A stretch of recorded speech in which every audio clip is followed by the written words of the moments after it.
Assalamualaikum warahmatullahi wabarakatuh. Alhamdulillahirabbil alamin wassalatu wassalamu ala asyrofil anbiya'i wal mursalin sayyidina wa maulana Muhammadin wa ala alihi wa sahbihi ajma'in, amma ba'd. Pertama, perkenalkan, nama saya Muhammad Fahmi Kharuddin dari program studi perbankan syariah 4C. Video ini saya buat untuk mengikuti ujian akhir semester mata kuliah Ulumul Hadis dengan dosen pengampu Bapak Ustadz Miskari LCMA. Sini saya akan menjawab 4 pertanyaan yang telah diberikan oleh beliau. Yang pertama, apa pendapat Anda tentang hadis dhaif? Dan bolehkah kita mengamalkan hadis dhaif? Serta berikan contoh hadis dhaif yang boleh diamalkan dan hadis dhaif yang tidak boleh diamalkan. Dari apa yang saya pelajari dan apa yang saya baca, hadis dhaif ini adalah hadis yang tidak memenuhi syarat atau kriteria untuk mencapai suatu tingkatan dari hadis sahih dan hadis hasan. Selanjutnya, bolehkah kita mengamalkan hadis dhaif ini? Sebagian ulama mengatakan bahwa hadis dhaif ini boleh diamalkan selagi tidak mencakup masalah akidah, masalah sifat-sifat Allah Subhanahu wa taala, dan bukan tentang masalah hukum. Adapun contoh hadis dhaif yang boleh diamalkan adalah berbunyi yang artinya barang siapa yang membaca Al-Quran kemudian dia menghafalkannya dan menghalalkan apa yang telah dihalalkan oleh Al-Quran serta mengharamkan apa yang diharamkan Al-Quran, niscaya dengannya Allah akan memasukkan ke dalam surga dan dapat memberi syafaat kepada 10 keluarganya yang masuk neraka. Hadis riwayat At-Tirmidzi nomor 2905. Hadis di atas menjelaskan keutamaan seorang hafiz Al-Quran yang hidup berdasarkan Al-Quran, sehingga Allah Subhanahu wa taala insya Allah masuk surga dan diberikan kesempatan menyelamatkan 10 orang anggota keluarganya yang telah divonis masuk neraka. Walaupun hadisnya lemah, menjadi hafiz Al-Quran adalah suatu hal yang baik dan ditopang oleh hadis-hadis sahih maupun hadis hasan, sehingga boleh saja mengutip hadis ini dengan tujuan untuk menyemangati seorang untuk menjadi penghafal Al-Quran. Sedangkan contoh dari hadis dhaif yang tidak boleh diamalkan ini, saya sendiri tidak menemukan contoh dari hadis dhaif yang tidak boleh diamalkan. Yang pastinya hadis dhaif ini boleh diamalkan asalkan dia tidak mencakup masalah akidah dan sifat-sifat Allah serta bukan tentang masalah hukum halal haramnya.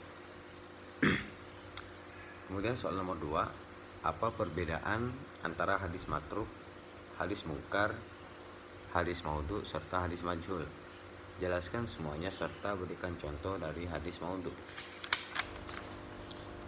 Pengertian hadis matruk adalah hadis yang terdapat di dalam sanadnya rawi yang terduga kuat berdusta. Artinya seorang rawi yang meriwayatkan hadis matruk ini adalah yang sering melakukan suatu kedustaan. Selanjutnya hadis mungkar. Hadis mungkar adalah hadis yang di dalam sanadnya terdapat rawi yang salah atau suka lupa atau tanpa kefasikannya. Yang ketiga, hadis majhul. Hadis majhul adalah hadis yang mana seorang perawinya tidak dikenal jati dirinya dan identitasnya. Artinya seorang perawi yang meriwayatkan hadis ini tidak diketahui siapa namanya, identitasnya pun tidak diketahui. Selanjutnya hadis maudhu.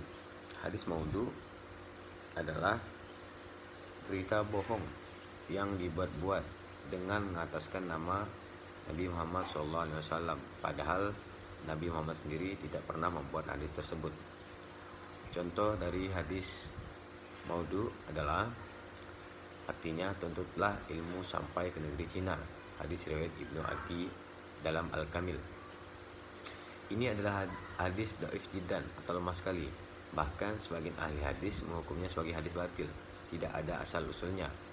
Ibnu Jauzi rahimahullah berkata dalam Al-Mawdu'at, hadis ini batil, tidak ada asalnya. Oleh karena itu Syekh Albani rahimahullah menilai hadis ini sebagai hadis batil dan lemah dalam Ad-Dhaifah halaman 416.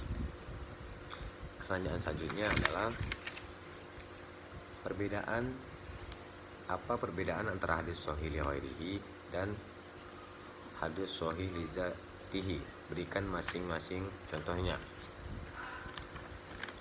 Hadis sahih li ghairihi adalah hadis hasan yang mempunyai jalan riwayatnya yang banyak. Sedangkan hadis sahih li zatihi ini adalah hadis yang memenuhi 5 kriteria hadis sahih. Contoh dari hadis li ghairihi adalah yang artinya Rasulullah SAW bersabda, juallah kepada kami seekor unta dengan beberapa ekor unta muda dari unta zakat sesuai dengan hitungannya.